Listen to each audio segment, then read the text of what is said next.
is the third video I'm putting together for my Intro GIS class at Seattle University. We're working on Chapter 2 of Mastering ArcGIS, 7th edition. And in the previous two videos, first video I showed you imports and exports and some tricks and differences. Second video is using featured data sets to keep yourself organized and to make sure that you always get your data for your project in the correct project coordinate system. This video is about using the internet to download GIS data and some tricks about that. This will replace, you should use the procedure in this video in place of the procedure that's on page 69 of your book, starting with item number 45, getting data from the internet. It will go much, much better for you if you use this process rather than the procedure in your book. So the first thing we want to do is we've already got our New Jersey 2 levels of detail for the state, the basic level of detail and the detailed, much more detailed state outline that you're going to be using. Feel free to grab the one that you saw in the used in the previous video. This time around, we want to create set up our project folder structure a little more carefully, comprehensively. So New Jersey is our project. We've got our main geodatabase. Let's create ourselves a folder to hold, as a temporary place to hold data that we download from the internet. Let's call it import. So I right-clicked on the New Jersey folder here and hit new folder and call that import. So now we need to go over to Chrome, not Internet Explorer, and look for some New Jersey data. And as you've heard, New Jersey, shapefiles are very, very common GIS format on the internet, probably the most common. You'll see them.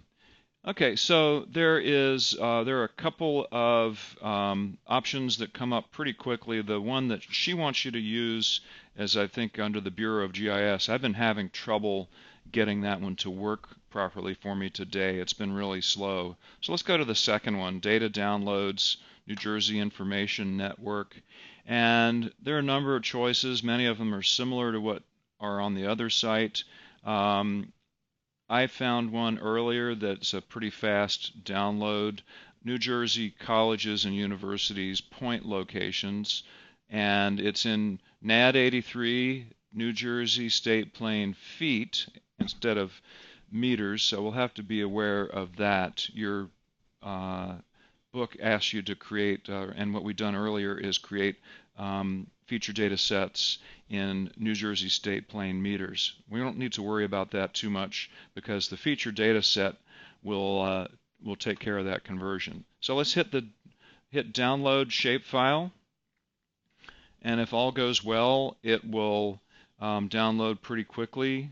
I like Chrome because your downloads and their progress show up along the bottom row of things. So there are colleges. Let's show in folder, so that's going to take us to Windows Explorer.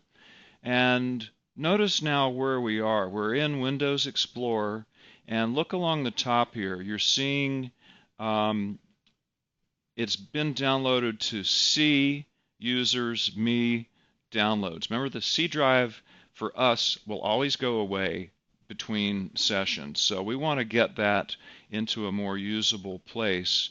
And in particular, we want to use our imports folder that we just created. So I'm opening up our Z drive for our class.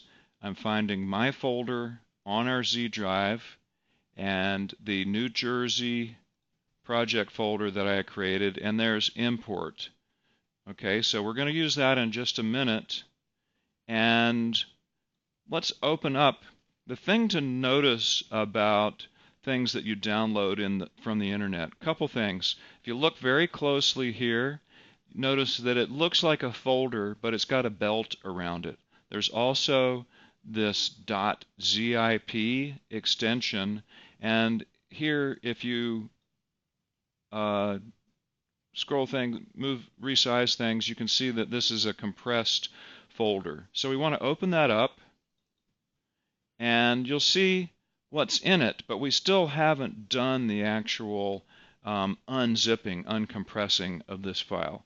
This is really the nuts and bolts of what goes into a shapefile as far as ArcGIS goes. A shapefile to ArcGIS is one file. You'll just see it referenced one place. But in terms of Windows, it's made up of quite a number of individual component pieces. So just bear in mind that we've got it for the shapefile to work correctly in ArcGIS. We have to make sure all these pieces come along. So let's click the topmost in the list here and hold down the Shift key and click the bottommost. And let's find our imports, our New Jersey imports folder. There it is. And I'm going to take these selected items that are still in my downloads folder, you see at the top here.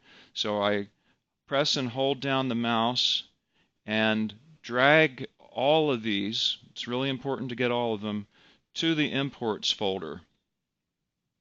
And let's take a look and see if they really made it. So what that should do, not 100% guaranteed because different people do things differently when they make these compressed folders, it should have put all the component pieces of the colleges and universities shapefile into my imports folder. Let's check that out. And there they are. You may need to right-click on your import folder and hit refresh, but for us it turned out just fine. And there is what ArcMap views as the shapefile. Remember all those pieces we saw in Windows? ArcMap, this is what we do. We grab the shapefile from the imports folder, drop it onto the data frame. Let's take a look at the attributes table, see what we just got. We've got basically point locations with names of schools and colleges and universities, their addresses, various other information. All right, so now that shapefile lives in our imports folder. We want to make a permanent copy of it for our project geodatabase. Really easy, especially with the feature data set structure that we put into place earlier. And easiest way, since we're already over here in the catalog tree, is right-click on the state plane feature class, import feature class single, and it gives us access to the stuff that's in the data frame here in this drop-down. And there's our New Jersey colleges and universities, so we'll use that. The output location, because we started over here on the feature data set and right-clicked import, that is correct. Now let's just give it a useful name, colleges NJ, seems fine. We don't need an expression. We're going to take everything that is in this feature class, and we're all good to go. Hit OK. And it has automatically added it to our data frame, and it has done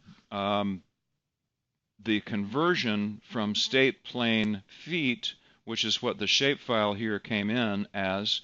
Let's verify that. Right-click, XY coordinate system, state plane US feet. That was our shapefile that we just downloaded a moment ago. Because we forced it into the New Jersey state plane meters coordinate system by using this feature data set, we should have this in state plane meters. And sure enough, there it is, NAD 83 state plane New Jersey with linear units meters. Don't ever change this. By the way, you will mess up your data in a big hurry if you attempt to use over here in the catalog window, if you attempt to change coordinate systems by monkeying around with it here. The catalog window shows you what things are and is not the way to change coordinate systems ever.